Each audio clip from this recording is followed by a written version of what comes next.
Buenas noches y bienvenidas a nuestro programa Rojo y Negro TV, un espacio anarcosindicalista cuyo objetivo final es el de construir entre todas una sociedad más libre, más justa y más igualitaria. Hoy hablamos sobre los medios de comunicación. Si queréis participar con nosotros e interactuar a través de las redes, podéis usar el hashtag RNTVMedios. Nos vamos a centrar sobre todo en aquellos medios que nos pertenecen, es decir, en los medios públicos, en los que entre todas hemos construido y en lo que entre todas hemos colaborado. Lo que no podemos permitir es que una minoría privilegiada acapare estos medios como monopolio de explotación. Los medios de comunicación, tanto públicos como privados, tienen que respetar el derecho a la información y la obligación de respetar esos tratamientos.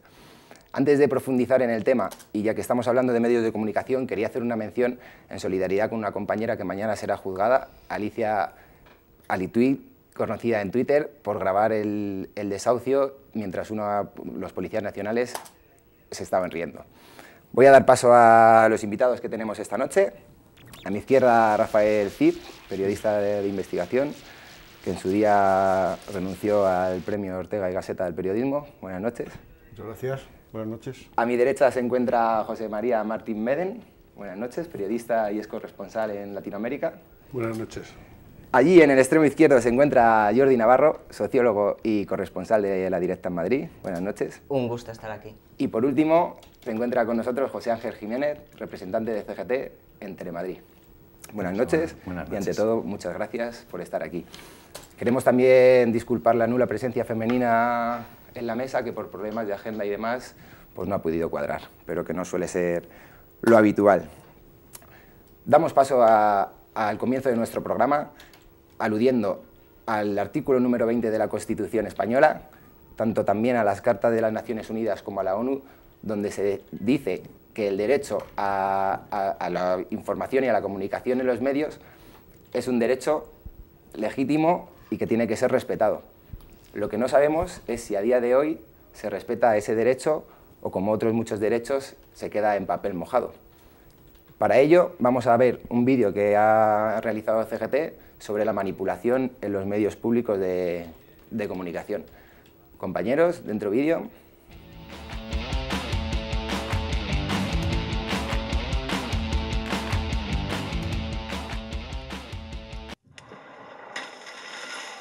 Telemadrid les descubre quiénes son los dirigentes más violentos de la capital, muchos de ellos con antecedentes policiales.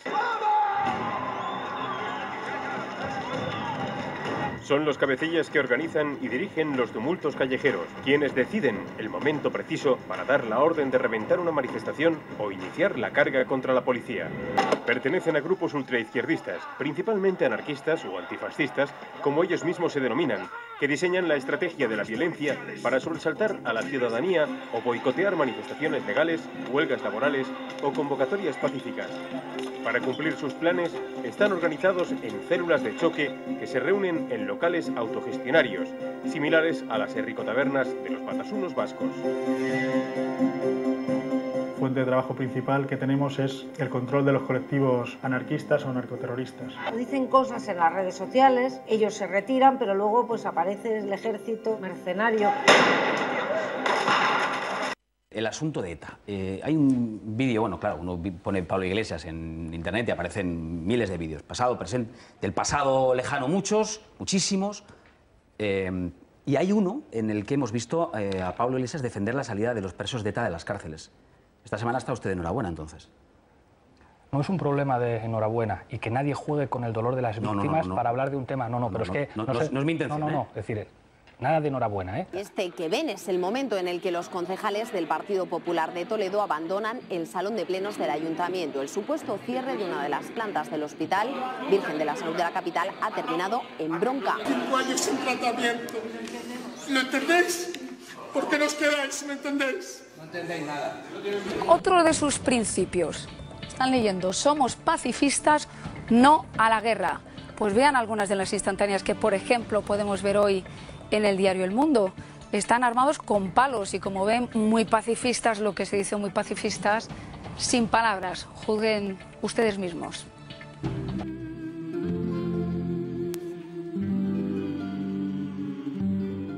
¿Un simple gesto o un error?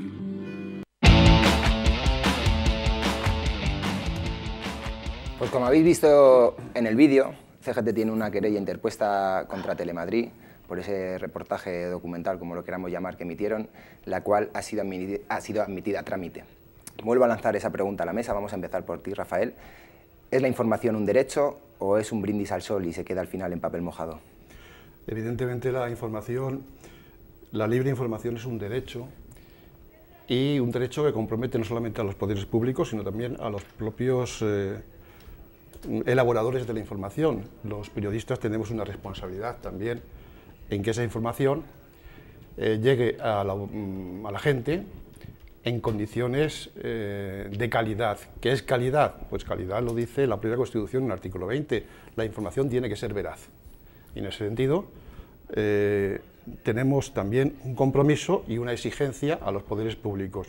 Lo que ocurre es que evidentemente la información es poder, y cuando se tiene mucho poder, por ejemplo en la situación actual, que hay un gobierno con mayoría absoluta, pues el abuso de ese poder está a la orden del día y se producen casos clamorosos de atentados contra esa libertad de expresión. Aparecen redacciones paralelas y aparecen también comisarios políticos. Decir que esta casuística, que es mucho más grave cuando, como digo, el poder no es un poder compartido, sino es un poder que tiene la mayoría absoluta, no es nueva en la historia de la democracia. Prácticamente todos los partidos políticos que han tocado poder han tenido su cuota más o menos grande de abuso de esa libertad de información. Y al hilo de lo que comentas, José Manuel, ¿se puede llegar a afirmar que se está legislando en contra de ese derecho a la información? Mira, en el mundo actualmente hay dos cosas que son las que más abundan, que es el agua y la información. Y en los dos casos, la mayor parte del agua y de la información o está contaminada o está congelada. Entonces, la información debe ser un bien común que circule libremente, y en España hay que hacer, para recuperar la calidad de nuestra democracia, tú hablabas de leyes, dos reformas legislativas iniciales simultáneas que son imprescindibles, que es la reforma de la ley electoral, la reforma del escenario de los medios de comunicación. ¿En qué sentido? Primero, los medios de comunicación para que todas las voces tengan las mismas oportunidades, y a continuación la ley electoral para que todos los votos valgan lo mismo.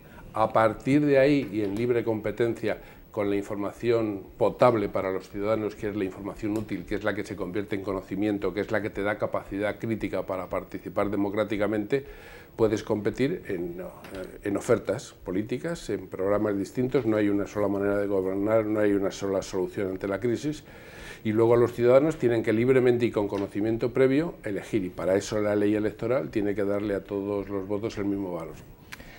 José Ángel, ¿podemos también afirmar que el derecho a la información acaba siendo una mercancía, se usa como mercancía, que atiende a otros intereses más que al derecho a informar? Pues, hombre, sí, nos damos cuenta que las empresas privadas buscan en estos momentos, lo hemos podido ver claramente, como un mismo propietario de medios pues utiliza una cadena para atraer a un cierto perfil de público y otra cadena para atraer a otro, ¿no? Y entonces crean una ficción de pluralidad y tal, pero en realidad lo que están haciendo es pues, trabajar esos nichos de espectadores.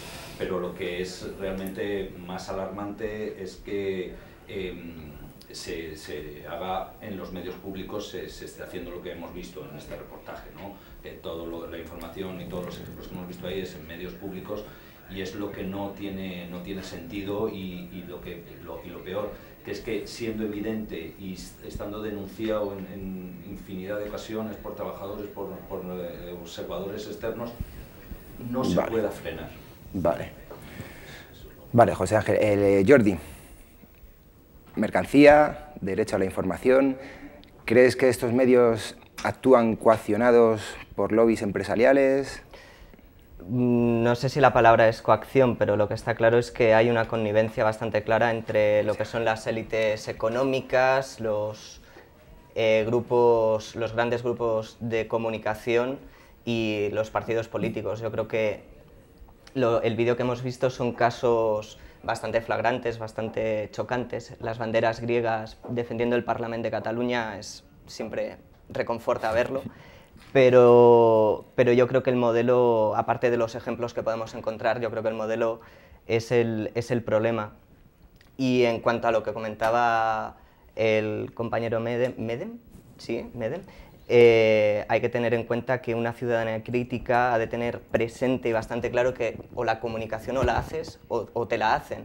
La participación en el llamado tercer sector, que a mí lo de tercer sector me suena un poco mal porque es menos importante que el segundo. Es como el tercer mundo, ¿no? Exacto. Es menos importante que el segundo y mucho menos que el primero. Yo hablaría de medios públicos no institucionales, periodismo ciudadano, aunque ciudadano igual es una palabra que va a tener connotaciones negativas. Periodismo alternativo. Exacto.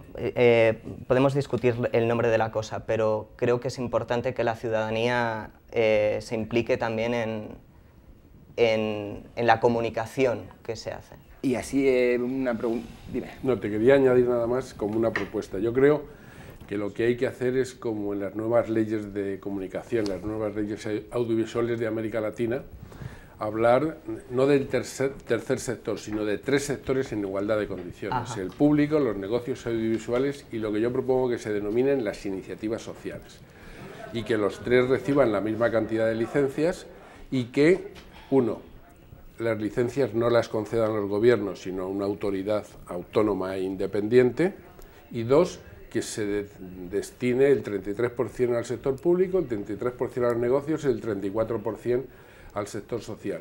Y que no se hable de tercer sector o sector comunitario, que da siempre una imagen de diminuto, reducido, marginal. No, no, no.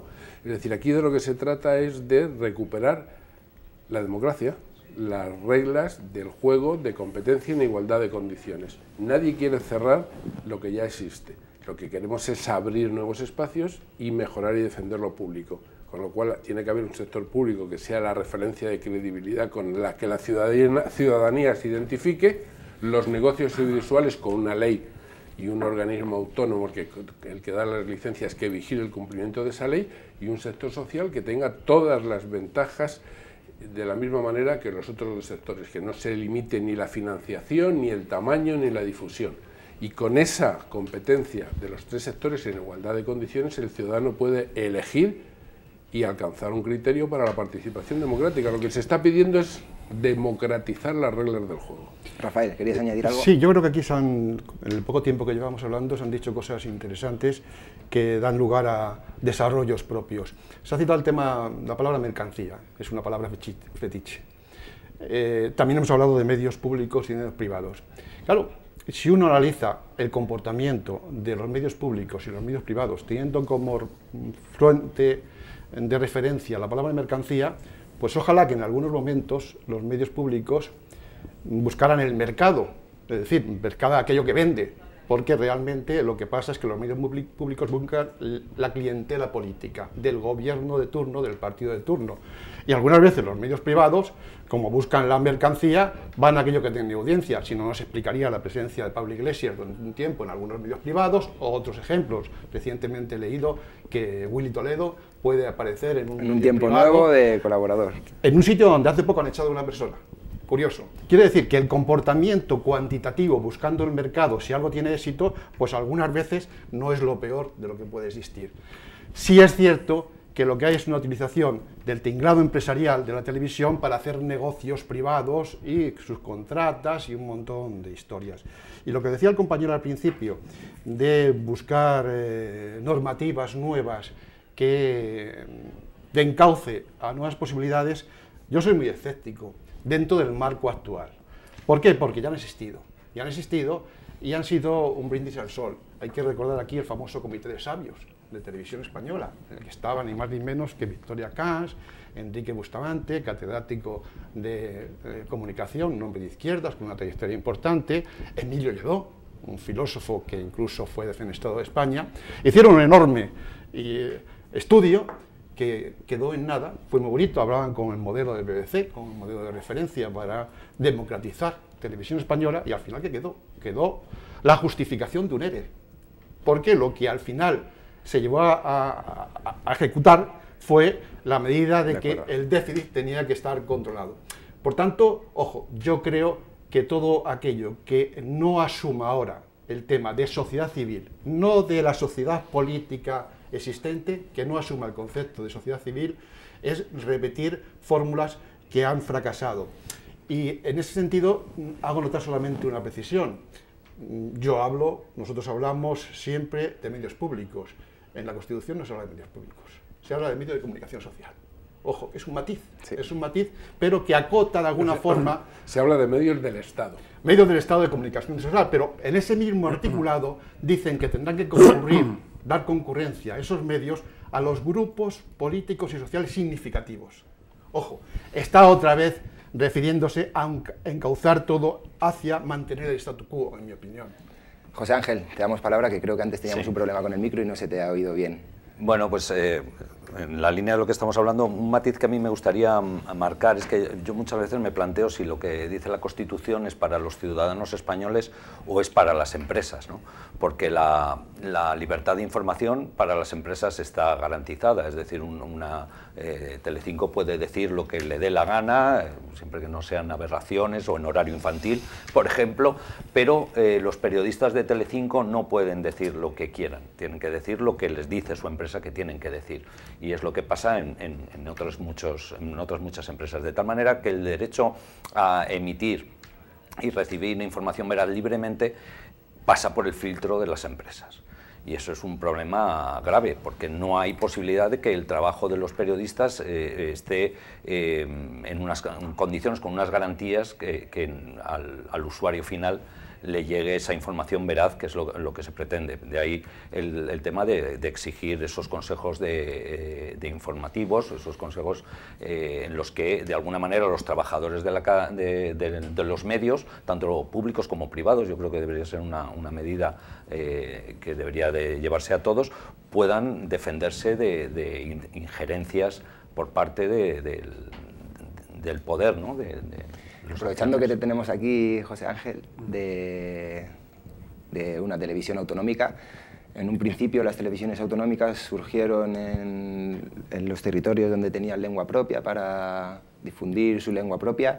¿Creéis que esta manipulación está llevando a castellanizar estos medios o cuál es el objetivo que un medio público tiene para ejecutar esa manipulación?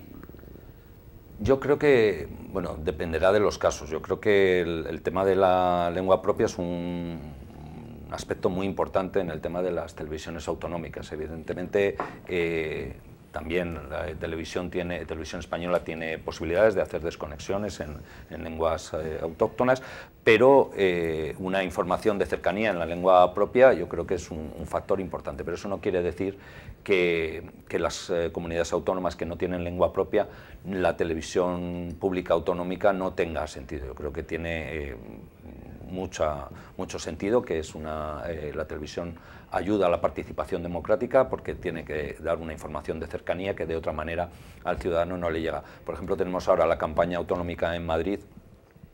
Va a ser una campaña que democráticamente de debate en medios públicos pues va a ser muy triste porque Telemadrid no lo ve nadie. Entonces no va a haber una manera de que los ciudadanos puedan confrontar directamente qué está pasando en su comunidad autónoma, qué propuestas hay, ¿no?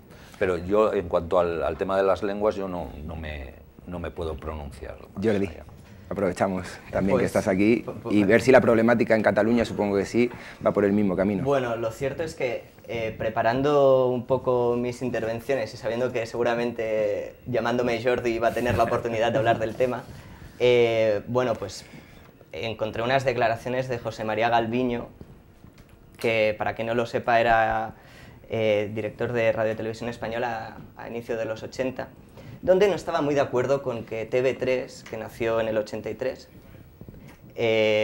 tuviera una visión generalista. Sí, él consideraba que tenía que ser algo así como una televisión antropológica, más de folclore, más... de sardanas, ¿no? Sí, yo lo que me imaginé leyéndolo era a las 8 un domingo, la programación era misa de 8, en catalán, por supuesto, a las 11 un encuentro de sardanas y a las 2 la costellada o la calçotada. Claro, TV3 no dio esa idea, TV3 no se desarrolló con esa idea más regionalista, más de folclore. Y los objetivos, yo creo que TV3, vale, era un objetivo político de representación de las nuevas instituciones surgidas del 78, el Parlamento de Cataluña, bien. El objetivo cultural, una identidad que llevaba 40 años, tanto como la vasca, que ETV apareció en el 82, y la gallega en el 85. Las tres primeras es significativo que sean estas naciones históricas, de recuperar una identidad, de proyectar una perspectiva propia sobre el mundo, y lo último, el tema lingüístico. Yo creo que la generación de los que hemos nacido en los 80 hemos aprendido principalmente a hablar catalán viendo Dragon Ball, por ejemplo. De otra manera era bastante complicado. Se habla mucho de la escuela, pero la televisión hizo bastante más. Directamente. Eso que dice el compañero es interesante, además, desde el punto de vista democrático que hablaba antes Meden, porque si hay algo que caracteriza pues, un cierto talante democrático es la pluralidad en la expresión de la propia lengua. Y en ese sentido, si hay variables, es decir, históricamente eso ha desbordado, ha sido transversal. Históricamente no ha sido lo mismo cuando gobernaba, pongamos en Cataluña, o un partido como Convergencia y Unión, que ha favorecido fundamentalmente eso, o un partido con talante más, digamos, cavernario, por ejemplo, el caso del PP en Galicia, donde lo que ha habido es una retracción. En estos momentos la lengua gallega tiene una cuota de difusión inferior a hace 10 años, y es precisamente por la incidencia negativa del gobierno de turno a la hora de programar espacios atractivos de difusión en ese aspecto, con lo cual no es una tontería. Luego, claro, el tema de los debates ahora que sirvan las televisiones autonómicas para eso, es cierto, el caso de Telemadrid está en esa situación de mínimos, pero hay otras que están en situación de máximos y por eso no dan el servicio público que se requiere. Hemos visto el pequeño escándalo, por decirlo de alguna forma, que ha habido recientemente en Andalucía, porque no han dado 2 debates a todos los concursantes políticos nuevos que entraban. Con lo cual, el concepto final es de presa política, es de un instrumento de control absoluto. Y luego, por encima de eso, todos se ponen de acuerdo en mantener el statu quo en temas folclóricos. Cuando llega, por ejemplo, Semana Santa, las televisiones públicas y las televisiones privadas nos ponen Ben-Hur, con lo cual se nota por dónde camina, hay un consenso. Sí, para no quitarse la cuota de pantalla. Bueno, pues después de este diagnóstico que nos habéis mostrado, que es preocupante por el estado calamitoso en el que se encuentran las radiotelevisiones públicas, vamos a dar paso a un vídeo de nuestra compañera Adriana, en el cual ha entrevistado al presidente del Consejo de Informativos de Televisión Española, el cual a día de hoy ha entregado una carta en el Parlamento Europeo, en Bruselas, en defensa de una radiotelevisión pública y de calidad. ¿Qué hicisteis vosotros? ¿Fuisteis los pioneros? Los pioneros fuimos, y por cierto... Con el silencio general, incluso de la profesión. Pues vamos a dar paso al vídeo y lo comentamos a la vuelta. Así es, Jorge, nos encontramos en Torre España con Alejandro Caballero, que nos ha recibido para explicarnos la situación en la que se encuentra la televisión pública. Alejandro, ¿serías tan amable de explicarnos qué es lo que está ocurriendo o qué prácticas se están llevando a cabo en la televisión pública y en este caso en concreto Televisión Española para que hayáis tenido que tomar la decisión de abrir esta demanda y en qué consiste la misma? Podemos hacer historia, podemos pensar en la radiotelevisión pública, nace en los años a mediados del siglo pasado, lo hace como un órgano de propaganda al servicio, en este país era una dictadura, en otros países lo eran diferente, pero en los países, digamos, totalitarios, no solo en España, los medios de comunicación, las televisiones públicas aparecen como un órgano de propaganda del régimen, y cuando llega la transición, pues el cambio empieza siendo leve.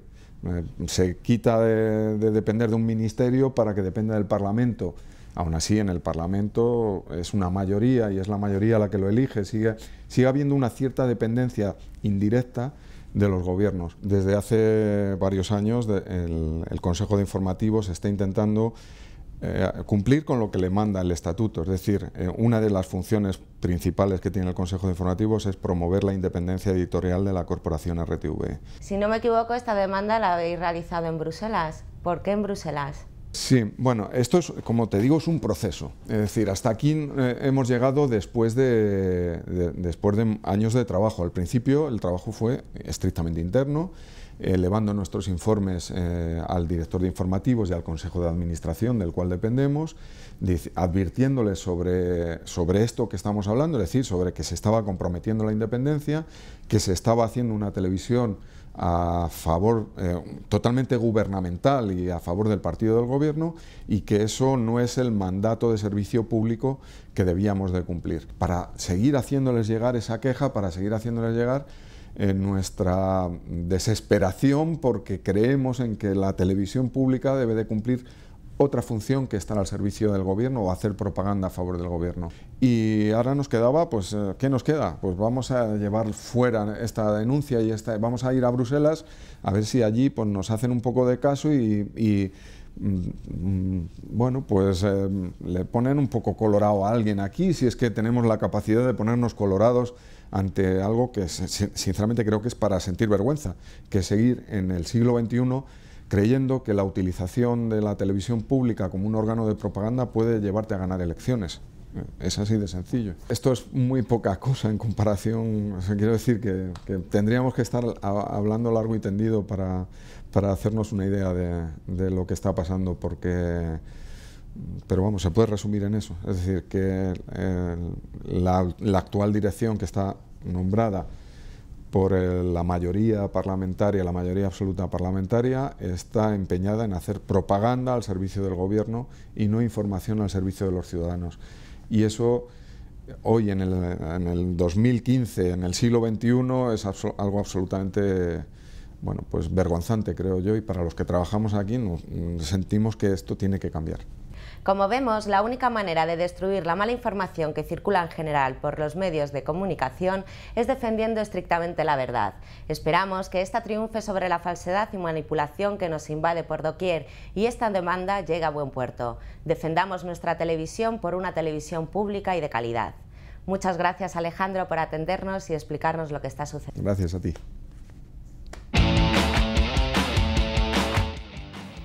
Muchas gracias, Adriana, por ese vídeo. José Manuel, creo que querías añadir algo en cuanto a esta iniciativa. Sí, yo os voy a contar de dónde viene el problema estructural de las radiotelevisiones públicas en España, porque lo que ocurrió fue que el modelo de radiotelevisión española fue copiado perfectamente por las radiotelevisiones públicas de las comunidades autónomas. La Constitución es de 1978 y en 1980 se negocia entre UCD y el PSOE el Estatuto de la Radio y de la Televisión, que es la primera regulación que hubo para la radiotelevisión pública. Aquella negociación la hicieron personalmente Abril Martorell, que era el número 2 del entonces presidente de gobierno, Adolfo Suárez, y Alfonso Guerra, que era el número 2 del jefe de la oposición, entonces Felipe González. Y cuando se estaba negociando, Abril Martorell propuso un modelo de radiotelevisión pública, de radiotelevisión del Estado, de radiotelevisión del gobierno, es decir, un modelo en el que el gobierno iba a tener absoluto control. Y cuando, digamos, Alfonso Guerra esbozó una pequeña protesta, Abril Martorell le contestó, pero bueno, ¿no pensáis llegar nunca a gobernar? Cuando vosotros gobernéis, haréis la misma utilización que nosotros vamos a hacer de radiotelevisión española. Y ahí se fraguó el acuerdo. A partir de ahí, cuando el gobierno catalán tuvo su radiotelevisión, la utilizó de la misma manera como radiotelevisión no pública, sino gubernamentalizada. Y cuando el PP la tuvo en Galicia y cuando el PNV la tuvo, o los que han gobernado en sucesivas coaliciones o gobiernos bipartitos o tripartitos en el País Vasco. Es decir, y luego en Castilla-La Mancha, en Valencia, el gran modelo de televisión manipulada históricamente es la de Andalucía, que llevan 30 años utilizando una televisión que es exclusivamente del PSOE, no ya del gobierno, sino del PSOE. El gran error de Izquierda Unida cuando firmó el acuerdo por Andalucía para formar el gobierno de coalición fue no haber puesto como condición inicial la democratización de la radiotelevisión pública de Andalucía y haber dicho, pero es que ese es otro para problema empezar, que hemos tenido, democratizamos la radiotelevisión pública o no seguimos negociando, ustedes verán. Pero es que hasta ahora no hemos tenido ningún partido que tuviera intención, porque Izquierda Unida ha gobernado en distintas comunidades y en ninguna de ellas ha propuesto cambiar las reglas del juego, es cambiar el estatuto de creación. Esa es la asignatura pendiente de la izquierda en España, el analfabetismo absoluto sobre la importancia de la comunicación a la hora de hacer política. Estas notas históricas que estáis dando me recuerdan un poco a los pactos esos de la Moncloa, donde se habla de alternancia en el poder, pero no de alternativa. Pues es un poco lo mismo trasladado a los medios de comunicación, es decir... Lo que pasa es que de alguna forma, como tú has referido de esa conversación de Abril Martorell con Alfonso Guerra, al final todos caen en que pueden gobernar, poco o mucho. Claro, y aceptan el modelo. Claro, entonces hoy para como mí, dice el compañero, para ti. no se plantean una forma desde la sociedad civil, sino, oye, ¿qué nos llevamos de esto? Porque claro, resulta, ahora es de actualidad y debemos denunciarlo absolutamente, el tema de las redacciones paralelas. Pero quien inventa históricamente las redacciones paralelas es el PSOE. Es el PSOE cuando todo el periódico del país desembarca en Televisión Española para dirigir la campaña de la OTAN.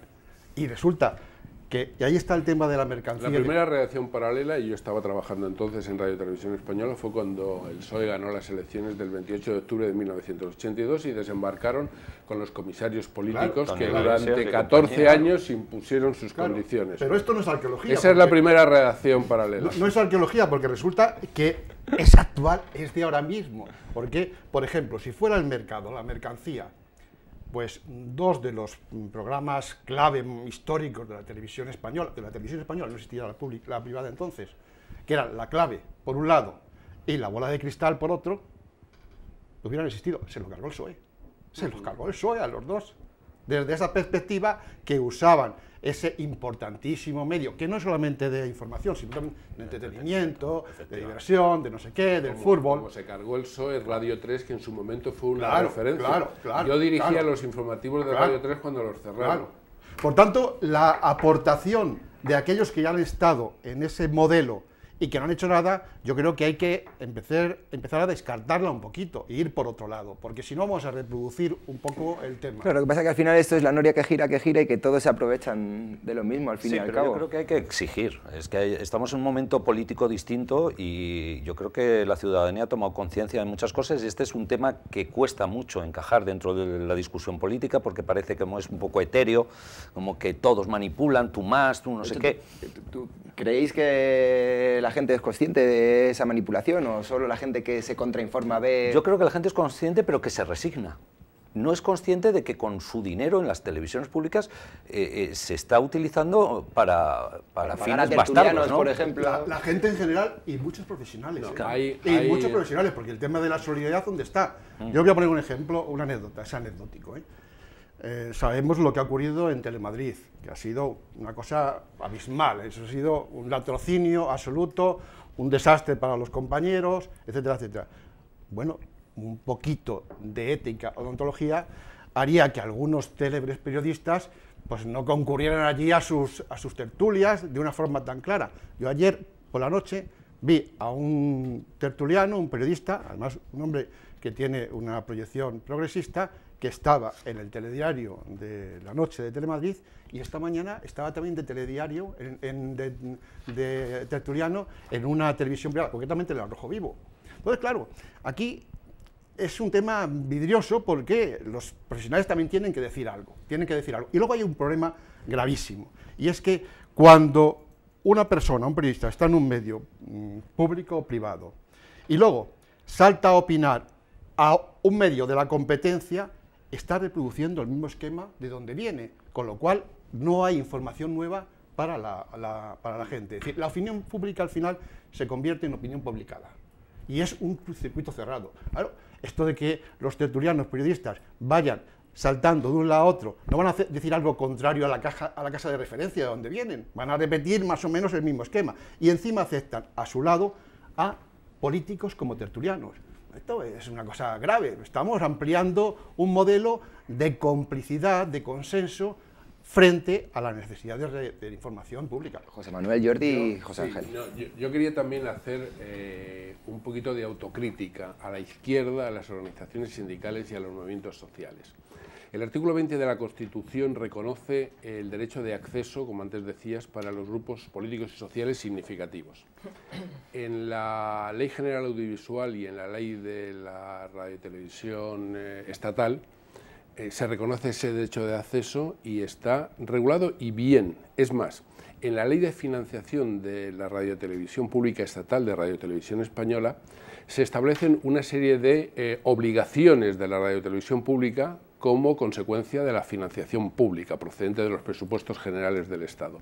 Y la primera de esas obligaciones dice que Televisión Española y Radio Nacional tienen que dedicar 14 horas semanales en horario no residual a los programas de libre disposición para el acceso de los grupos políticos, sociales y sindicales. Y eso no se está produciendo. Quiero decir, está incumpliendo Radio y Televisión Española la ley que el Parlamento le encargó que aplicase. Pero, sin embargo, no ha habido ninguna reclamación, ni de la izquierda, ni de las organizaciones sindicales, ni de los grupos sociales. Yo creo que ha llegado el momento de que alguien con un gabinete jurídico competente se plantee la posibilidad de llevar un recurso de... Yo creo que es un recurso al Tribunal Constitucional, un recurso de amparo por incumplimiento de una ley que el Parlamento hizo para que Radio y Televisión Española cumpliera. Es decir, imaginaros lo que supone 14 horas semanales de libre disposición para los grupos que habitualmente no se benefician de la presencia en los programas informativos de la Radio y Televisión Pública. Yo creo que hay que reclamarlo, porque las dos únicas cosas que cambiarían de verdad el escenario, aparte de defender el servicio público y controlar a los negocios audiovisuales, es abrir el escenario a las iniciativas sociales. Que la tercera parte de las licencias sean para las iniciativas sociales, sin limitar ni su financiación ni su alcance, es decir, su difusión, y abrir en el servicio público otra franja para la presencia también social, sindical y política.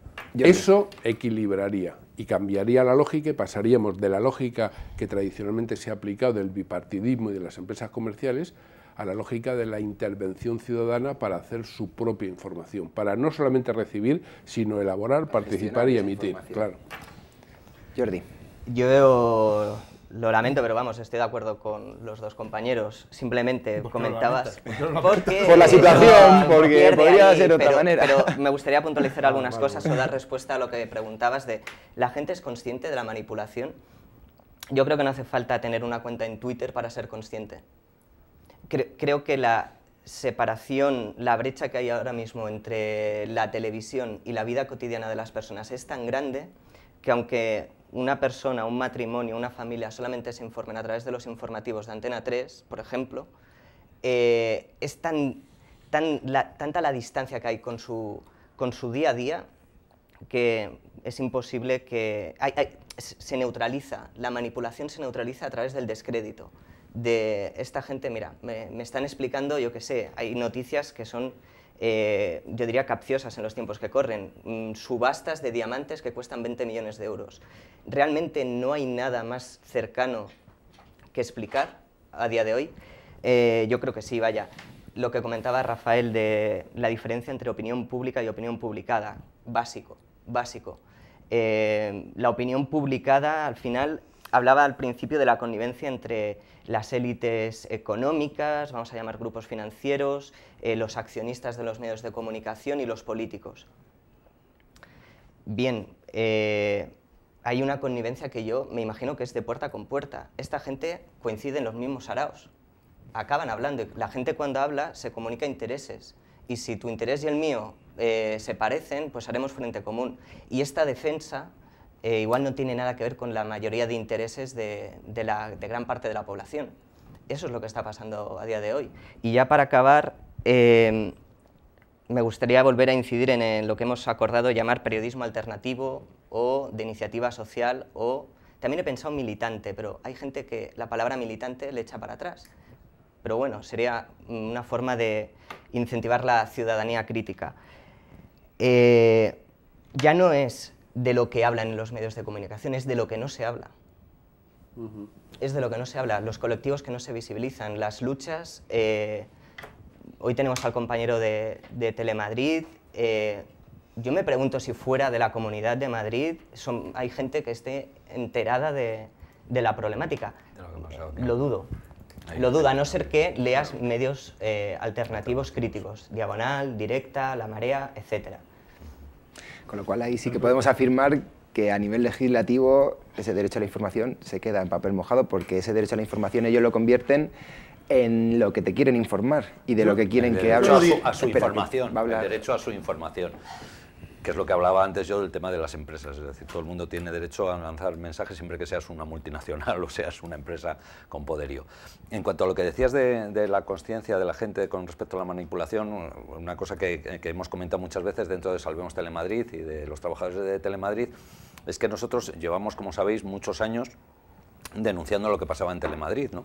Y hemos estado en miles de foros, hemos estado en el Parlamento Europeo, etc. Entonces, cuando llegó el momento del ERE, previo al ERE, pues salimos a la calle y mucha gente, primero algunos nos decían, hombre, haber protestado antes, ¿no? Cuando estabais tan cómodos, no, perdona, es que nosotros llevamos protestando muchos años, aunque tú no te hayas enterado. Y otros lo que nos venían a decir, es decir, tenéis razón, efectivamente Telemadrid es una basura, manipula muchísimo, y habíamos conseguido, joder, qué buen trabajo hemos hecho. Ha llegado un amplio sector de la sociedad que Telemadrid es un ejemplo clarísimo de manipulación y sectarismo, y la consecuencia natural de esa reflexión que hacían y de esa información que les había llegado era que se cierre.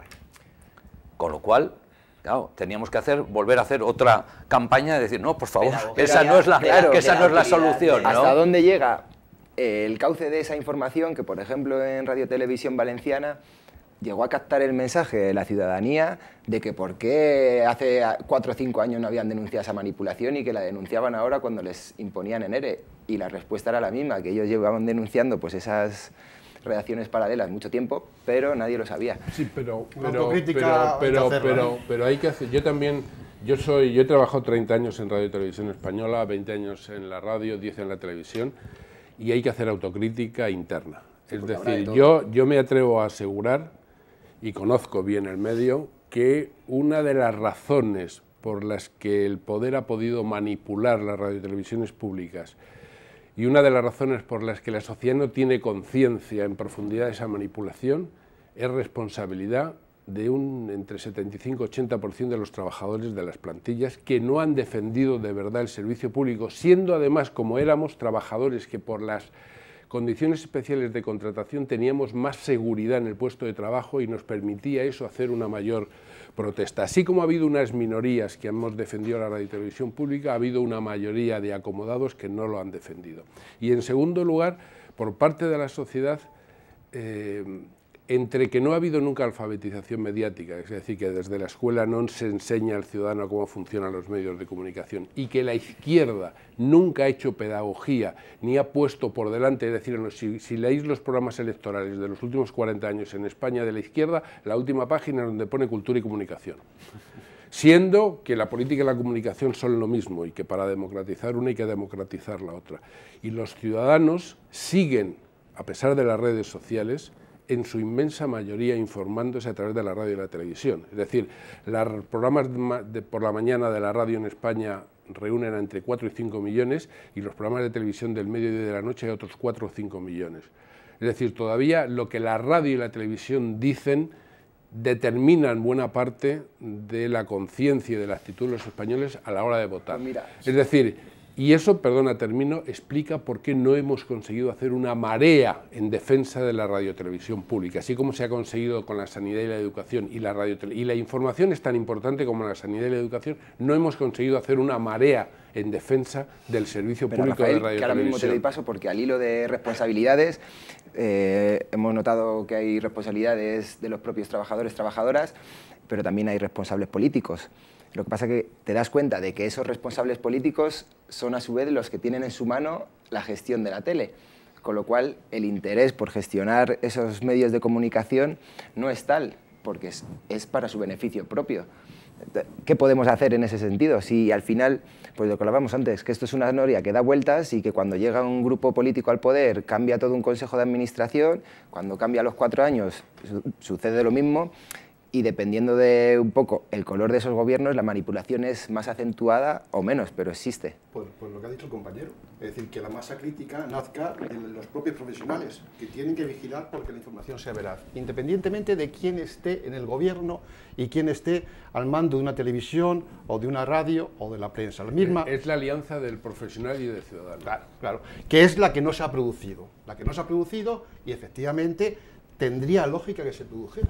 Lo que pasa que no se ha producido porque desde dentro hay una aceptación de una situación realmente de complicidad, en muchos casos de complicidad. La misma situación que se ha vivido y se vive en la prensa se traslada más gravemente, porque como ha dicho Meden, al fin y al cabo en las televisiones públicas hay había una cierta seguridad de empleo. Porque... No, claro. Bueno, aquí estamos dos ejemplos de ERES. Obviamente, pero quiere decir que eso era connatural a la condición. Entonces, eso no se ha producido, sino que ha dicho, bueno, ande yo caliente, y no es la gente. Pero también, y doy un salto a una cosa ya de otro índole, quizá de libertad de información y de concepto democrático, porque ante otras agresiones del poder en general, sobre los medios de comunicación, nos hemos cruzado de brazos. Hemos visto cómo se cerraban periódicos, Egunkaria, Calegorría, Ardivelsa y Egin, y no se ha hecho nada. Es más, la persona que lo cierra y que está expulsado de la carrera judicial por delitos en ejercicio de su cargo, se convierte en un tertuliano de los medios de comunicación y una persona respetable, ¿no? ¿Dónde va a tomar conciencia la opinión pública de que la libertad de información es sagrada, sea la que sea? Es imposible. De eso pasamos poco a poco en una especie de espiral decreciente a que haya un statu quo que se beneficia de situación de anemia general. O sea, que podemos afirmar que Chomsky y Ramonet, cuando dicen que el poder político queda detrás del poder económico y el poder mediático, esa afirmación la vemos palpablemente todos los días en esos medios de comunicación, pero a la vez, esa masa crítica que necesita moverse, ¿cómo la mueves si está ante la caja tonta chupando la información que ellos quieren que chupes? Pues a lo mejor el reactivo, y no vuelvo a insistir más porque quiero abusar la palabra, el reactivo tiene que venir desde dentro. Es decir, yo estoy harto de ver que los periodistas son noticia porque, siendo famoso ya presentando un programa que sea, les echan. Yo quiero ver el periodista que dice un momento, me planto y me voy, porque no acepto esta barrabasada, porque no acepto que manipulen la información. Eso no se produce. Entonces, el titular de la información no es ni la empresa ni los periodistas, son los ciudadanos. Y la parte consumidora de esa información, los televidentes, lanzando campañas de boicot a esos medios, ¿creéis que consiguen algo? Porque yo sí veo una campaña de boicot de consumo de un producto material que tengas que comprar más efectiva que una campaña de boicot de los medios, porque al final acabas viendo esos medios. Yo creo que los ciudadanos les cuesta reaccionar, pero hay cosas que son claras. Por ejemplo, Telemadrid no la ve nadie.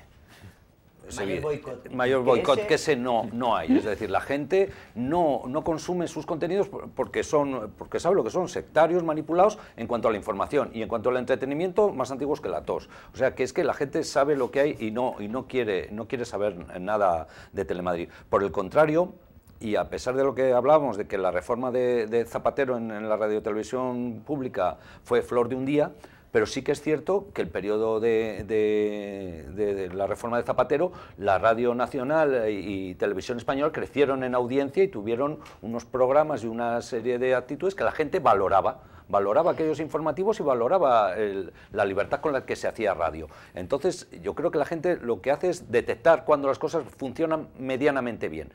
Lo que pasa es que luego no lo considera como una cosa tan estrictamente necesaria como hablábamos antes, como es la sanidad y la educación, porque es algo más etéreo. Pero sin duda nosotros tenemos una responsabilidad como trabajadores del medio y como ciudadanos de seguir incidiendo en esta campaña, y la labor que nosotros hacemos también desde el Comité de Empresa de Telemadrid, etcétera, es trasladar a los partidos políticos dar todo el día la matraca, es decir, hemos venido con nuestro libro, venimos a vender nuestro libro, insistir hasta que consigamos que algo cambie. Hombre, lo que sí se ve es que Televisión Española lleva el mismo camino que Telemadrid. Tiene los mismos dirigentes que tenía Telemadrid y sigue el mismo camino, y desgraciadamente la plantilla no parece advertirlo. José Manuel, Jordi, Rafael. Sí, los poderes económicos que no se presentan a las elecciones en alianza con el poder político del bipartidismo tienen tres objetivos muy claros, que son jibarizar, si no eliminar, el servicio público de radio y de televisión, conceder, como ya tienen, absoluta impunidad a los negocios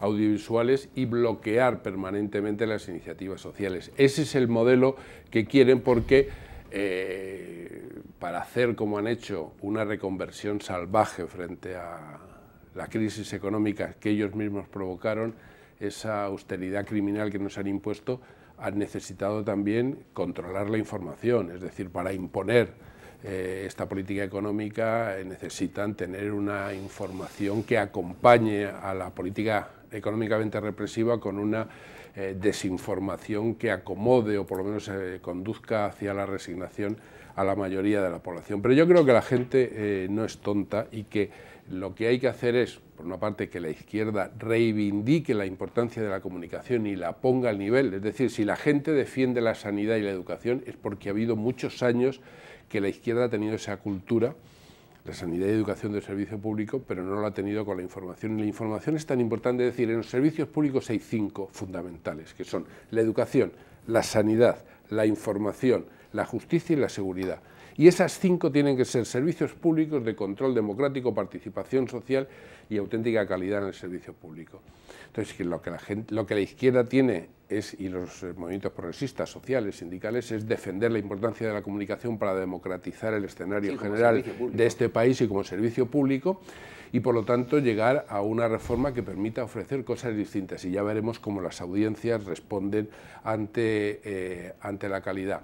Pero también es cierto que para que la sociedad pueda defenderse necesita, por un lado, tener conocimiento, alfabetización audiovisual que yo antes prometía, y luego mecanismos para recurrir, porque nos encontramos con que la radiotelevisión a nivel general es el único producto de inmenso consumo que no tiene control de calidad. Es decir, si a mí en un yogur me aparece un ratón, tengo una oficina de consumo donde puedo ir a reclamar, pero la mierda que me ofrezca la televisión basura no puedo reclamar en ningún sitio. Es más, aunque no vea Telecinco, aunque no vea Antena 3, aunque no tenga televisión en mi casa, estoy pagando esas empresas por el impuesto indirecto de la publicidad. Es decir, cada vez que compro ese yogur, unos céntimos de ese yogur van a pagar la publicidad de ese yogur en Antena 3 y Telecinco financiando esas cadenas. Es decir, que es el producto de mayor consumo, que no tiene control de calidad ni capacidad del ciudadano de poder reclamar, y que además lo pagas aunque no lo consumas, aunque no lo utilices. Jordi. Muchas cosas. Estamos hablando un poco la confrontación entre medios públicos, privados. Ahora mismo el medio público, la televisión pública, compite con una oferta privada bastante amplia. Medem antes comentaba al inicio el reparto de un 33% para públicos, 33% medios privados y un 34% para las iniciativas de tipo social. Yo creo que eso repercutiría en una televisión pública de mayor calidad, es decir, ahora mismo a la televisión pública le exigimos cosas que, por su propia naturaleza, nosotros mismos estamos reconociendo que mientras dependa del partido de turno no vamos a salir de esa noria que tú comentabas. Pero es que tampoco hay nadie que le azuce realmente desde otro modelo de televisión. Lo que hay, y me vais a perdonar, pero me gustaría hacer mención a los medios libres, tanto radios como televisiones, como prensa escrita, sobre todo radio y televisiones. Hay un espectro radioeléctrico que es limitado. Cuando, por ejemplo, una radio libre consigue hacerse fuerte en un punto, sabe que el día de mañana ese punto puede ser licencia de un medio privado, pero también puede ser una radio pirata que el día de mañana, como tienen beneficio, buscan el lucro y aceptan publicidad, pueden comprarse un emisor más potente, sencillamente desaparecen del mapa. Esa es la condición precaria de las iniciativas sociales comunitarias que hay hoy en día en el Estado español. La importancia de los medios alternativos se demuestra en dejarme un par de apuntes. Tuvisteis de invitado hace unos programas a Rodrigo Lanza, triste protagonista del caso 4F. Pues bien, los únicos medios en su día, en el 2006, que pusieron en duda la versión de la Guardia Urbana y del Ayuntamiento de Barcelona fueron Masala y La Directa. Está feo que yo lo diga, pero es así. Es así. También es cierto que fueron 5 periodistas que sí que trabajaban en el periódico de Cataluña y La Vanguardia. Pero claro, las grandes cabeceras eso no les interesaba tratar, no les interesaba agitar ese avispero. El otro caso que ha conseguido tener una repercusión y ha conseguido convertir un caso en principio, lo típico, alternativo, marginal, convertirlo en el centro de la atención mediática es el de Esther Quintana con las bolas de goma. Simplemente quería hacer mención de la importancia que unos medios críticos, si ahora en condiciones de precariedad somos capaces de tirar adelante asuntos como estos que he citado, ¿qué podríamos hacer con más medios? Muy breve, Rafael, que se nos va el tiempo. Yo creo que esa es una realidad palpable y que precario, pero algunos ya maduritos. Yo colaboro desde hace 15 años en una radio libertaria que se llama Radio Clara, que emite en Valencia. La conozco. Lleva 33 años. La conozco también. 33 años, 33 años, en emisión continua. Hace 3 años hubo una encuesta en la que en cierta frecuencia horaria era la radio más oída por los menores de 30 años. Lo cual se puede hacer cosas. Diagonal lleva 10 años. Sí, sí. Diagonal lleva 10 años. Es decir, no es ninguna tontería. Lo que pasa es que si incidimos solamente en los medios convencionales, pues tenemos el tobogán. Decía el compañero, la primera parte... Déjame que te añada en 30 segundos una cosa muy importante. Para defender esos medios, la izquierda tiene que empezar a pensar y a aprender que hay que pagar por lo que necesitamos. Que la información no puede ser gratis, que informarse cuesta dinero, tiempo y esfuerzo.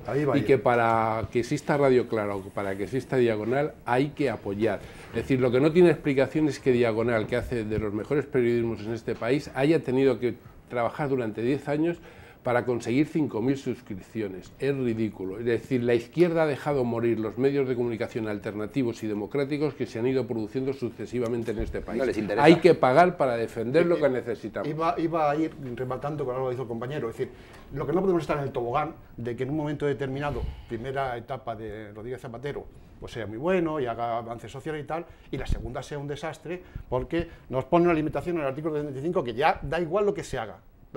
Yo no entro a valorar más que lo que hizo Quiero en decir Televisión que Española, hay un oportunismo político, un brillo.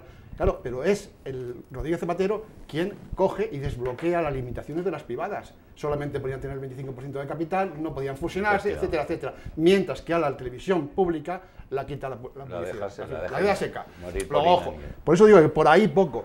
Los medios esos son, como decía el compañero, los que no supieron ver la crisis.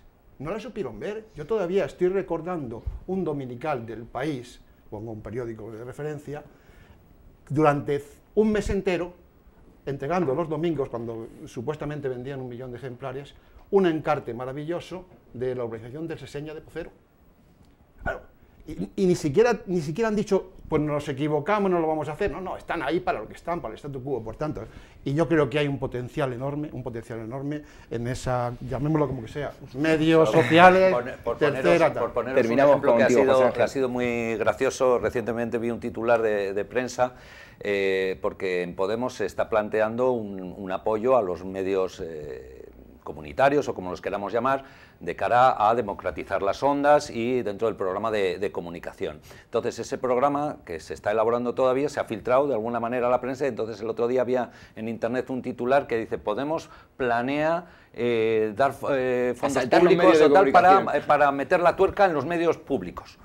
Esa es la conclusión a la que llega, ¿no? Que lo que quieres tú al final es también meter tu mensaje constantemente porque no cabe en su cabeza que pueda haber otras formas. Bueno, me da la sensación de que se nos agota el tiempo y que esta conversación posiblemente siga después con una cervecita. Vamos a ver... Igual que existe Greenpeace, existe Amnistía Internacional, tiene que haber algo en la prensa semejante. Vamos a ver qué medidas podemos llevar a la práctica para poder estar informados a través del briconsejo que nos prepara todos los meses nuestra compañera María, y seguro que os va a gustar. Damos paso al vídeo, por favor. En nuestro briconsejo de hoy queremos recordaros la importancia de reflexionar sobre el origen de las noticias que consumimos y los intereses de los grandes grupos mediáticos. Por una parte, debemos estar en guardia para no olvidar que el tratamiento de las noticias nunca es inocente y que, por otra parte, la elección de los hechos que van a ser tratados lo es aún menos. Desde aquí no queremos alertar sobre el trabajo de las periodistas, sino sobre la influencia que sobre estas personas tienen los grandes grupos mediáticos para los que trabajan. En el Estado español hay muy pocos medios realmente independientes, y con independientes nos referimos a medios que no tienen detrás a las grandes corporaciones económicas. Porque ¿qué pintan las constructoras, las grandes inmobiliarias, las oligarquías en general detrás de los grupos mediáticos? ¿Son las mecenas del periodismo? ¿Desgrava la inversión en información? ¿O bien es un negocio rentable? Nosotras nos decantamos por esto último. La información es un negocio, no solo por los beneficios que reporta directamente con la venta de noticias, publicidad, etc., sino, y esto es lo más perverso, por la cantidad de beneficios indirectos en forma de ocultación, falsamiento de la realidad, creación de opinión, etc. De la misma manera, los medios de comunicación públicos, aquellos que se construyeron con nuestro dinero, han estado y están controlados por las tendencias partidistas. Dependiendo de quién tenga el poder, habrá una línea editorial u otra. Muchos de ellos, además, están siendo desmantelados. No olvidéis tampoco que estos mismos medios son los que dirigen nuestros gustos, nuestro ocio, nuestras aficiones. Es a ellos a los que acudimos para saber qué película ver, qué libros leer o qué turismo hacer. En resumen, la información es un arma, y ellas, las poderosas, han decidido quedarse con ella. Por eso hay que estar alerta y no dejarse engañar. Por una parte, deberemos estar atentas a cómo una misma noticia es tratada por los diferentes medios. Por otra, tenemos que ser parte activa y estar a la búsqueda de aquellas realidades que las poderosas han decidido que no sean noticia. Existen medios alternativos, que se mantienen a base de aportaciones de su propio público y que, en caso de tenerla, cuidan mucho la publicidad que les contrata. Nos referimos, por ejemplo, a La Directa, Diagonal, La Marea, Mongolia o radios como Carne Cruda, Radio Clara, Cabezas de Tormenta y otras radios libres. Portales de internet como La Jaine, Portal Oaca, A las Barricadas, Rebelión, Rojo y Negro y, por supuesto, los compañeros periodistas que se juegan el tipo en la calle, dando a los activistas el nombre que otros medios olvidan. Hay más, desde luego, pero lo importante es recordar que ellos hacen bien su trabajo y han conseguido una cierta independencia. Sin embargo, lo esencial es que nosotras demandemos esa información independiente y que seamos críticos. No nos dejemos convencer por los titulares ni nos creamos que todas las noticias son inocentes. Detrás de cada una pueden esconderse intereses que solo beneficiarán a algunas personas. José Ángel, muy bien, ¿qué te ha parecido el vídeo? Muy claro y muy certero, es así, es decir, toda información detrás tiene una intencionalidad, tiene tanto, como comentábamos, lo que se dice, como muchas veces más lo que no se dice, lo que no se cuenta, y hay que ser crítico a la hora de recibir información, elegir las fuentes en las que uno se documenta, en las que uno se informa, y cuando estás viendo una información en una cadena generalista o en un medio de comunicación de masas, saber dónde lo estás mirando y saber, porque hay muchas veces que yo leo noticias que me sorprenden y después digo, vamos a ver, analizo y digo, ¿esto por qué viene? Es decir, cuando tú ves en El País una noticia sobre Colombia, pues sabes que hay detrás, hay algo, siempre una fijación del país con Colombia, ¿no? Por sus negocios, por lo que sea, tienes, o otros muchos ejemplos que los hay. Entonces, simplemente hay que saber dónde estás para poder valorar la fidelidad de la información. José Manuel, ¿qué te ha parecido el pedazo de briconsejo que nos ha traído María este mes? Que estoy de acuerdo, y que yo añadiría solamente que, como ella planteaba más o menos, informarse requiere un esfuerzo, es decir, hay que contrastar, comparar. Y yo a lo que ella decía añadiría una recomendación a nivel personal, y es que desde la izquierda y los medios alternativos tratemos de evitar el autismo informativo. Es decir, que la gente no se dedique exclusivamente a leer o seguir a aquel medio que le cuenta o le dice o le explica lo que le gusta escuchar, sino que compare, que abra el diapasón y compare unos medios con otros, y en lugar de hacer surf en Internet, navegando bucee y lea y compare y añada unas informaciones otras y que no se quede en el autismo de solamente seguir a aquellos que le cuentan lo que a priori él piensa. Rafael. Bueno, abundar en lo que han dicho los compañeros y quizá únicamente decir que la esperanza está más de cara al periodismo ciudadano, como queramos llamarlo, incluso a los compañeros freelance que asisten a las manifestaciones, a los desahucios y que son el objeto de esa reforma de la Ley de Seguridad Ciudadana, evidentemente, no los grandes medios de comunicación, que ahí no hay ningún problema. Y la esperanza creo que está en ese lugar y es donde tendríamos que defenderlo y apoyarlo, porque el otro sector es un sector cautivo. Hay que tener en cuenta que aquí en España no hace mucho, aparte de la burbuja inmobiliaria, hubo otra burbuja, la periodística. Hubo un momento que la Facultad de Ciencia y Información, es decir, ser periodista, matricularte ahí, tienes que tener el techo más alto para entrar. Claro, eso dio lugar a una inflación de periodistas frustrados en su gran mayoría y hoy día la mayoría, más del 60% de los periodistas titulados, no trabajan en medios de comunicación, trabajan en gabinetes de prensa para hacer propaganda de las empresas, etcétera, etcétera. Por tanto, yo creo que hay que apostar mucho más de lo que estamos haciendo por esa vía alternativa, llena de riesgos, evidentemente, de incertidumbres, evidentemente muchas veces hay una comodidad de tener solamente fidelidad a un medio y algunas veces también poca autocrítica dentro del medio, pero bueno, en cualquier caso es un niño que están haciendo y tiene mucha potencialidad. Gracias, Rafael. Pues antes de dar paso a nuestra agenda rojinegra, vamos a terminar con Jordi su intervención. Muy bien. No te quedes con ganas. Yo, no, pues lo agradezco porque quería decir que el bricoconsejo de la compañera habría que pasarlo, pensaba en la escuela, pero no, antes de cada telediario sería necesario que alguien nos lo recordara. Básicamente, para acabar con el tema de la mercancía, sí, los gabinetes de prensa, pero eso precisamente tiene la lógica de mercancía. Cada día hay que suministrar, hay que llenar páginas, el periódico no puede salir con 2 páginas, oiga, no ha pasado nada. Vuelva al trabajo. No. Eso no puede ser. Y quería acabar con, bueno, un alegato, pero lo quiero decir. Los medios libres, alternativos, críticos, etcétera, se sustentan gracias al redactor que tiene buenas fuentes, al fotógrafo que se arriesga a que un antidisturbio le abra la cabeza ahora con la ley Mordaza, aparte de las sanciones económicas, pero también son las administrativas, las técnicas, las informáticas, y las suscriptoras. Suscríbanse a medios libres, suscríbanse. Perdona, y reclamemos en las reformas legislativas que la publicidad institucional se reparta por partes iguales entre todos los medios de comunicación. También. Solamente con ese dinero se podrían financiar todas las iniciativas. Y lo último, muy rápido, yo lo único que quiero decir, apoyando totalmente toda la prensa libre y creyendo que hacen una labor magnífica, nuestro apoyo, mi apoyo por lo menos para Alicia mañana en el juicio que tiene, que se merece todo nuestro apoyo, decir que yo y muchos compañeros no nos resignamos a que la televisión pública tenga que ser un medio manipulado y en manos del poder de turno. Creo que debemos de seguir con nuestra labor de concienciación social para exigir a los gobernantes que lo traten como un servicio público más, como muy bien ha explicado José Manuel, y que lleguemos a conseguir una radiotelevisión pública de calidad y que dé una información veraz a los ciudadanos en España. Bueno, pues se nos acaba el tiempo, vamos a dar paso a nuestra agenda rojinegra, al hilo de lo que comentaba José Ángel, pues mañana a las 10:30 en Plaza Castilla apoyando a nuestra compañera Lituit.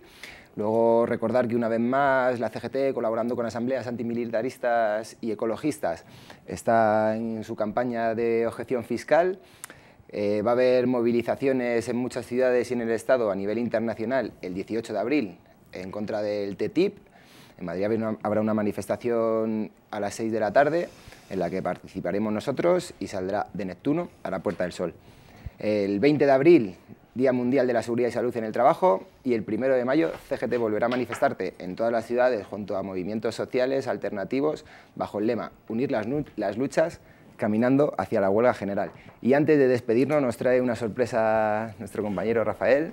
Bueno, yo quería aprovechar la gentileza de Rojo y Negro para enseñar un libro que hemos sacado unos cuantos activistas libertarios en el que planteamos a ver si lo podemos ver, compañeros. El tema del debate actual, de la posición del movimiento anarquista y movimiento libertario ante la crisis política y económica actual, desde el punto de vista de la democracia de proximidad, fundamentalmente desde el punto de vista de la apuesta directa en el municipalismo libertario. Esto es una contribución también en la misma línea de radios libres y de autogestión del tema del conocimiento y la información. Y quiero aprovechar esta circunstancia para que lo vean nuestros...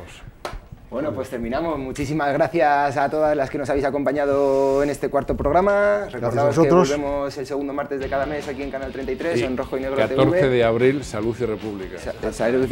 Nosotros esperemos celebrar algún día en el que no tengamos jefe del Estado, pero bueno, en ese caso, pues el Día de la República, claro, a ver si algún día. Muchísimas gracias, nos vemos el mes que viene, salud y nos vemos en las calles. Muchísimas gracias.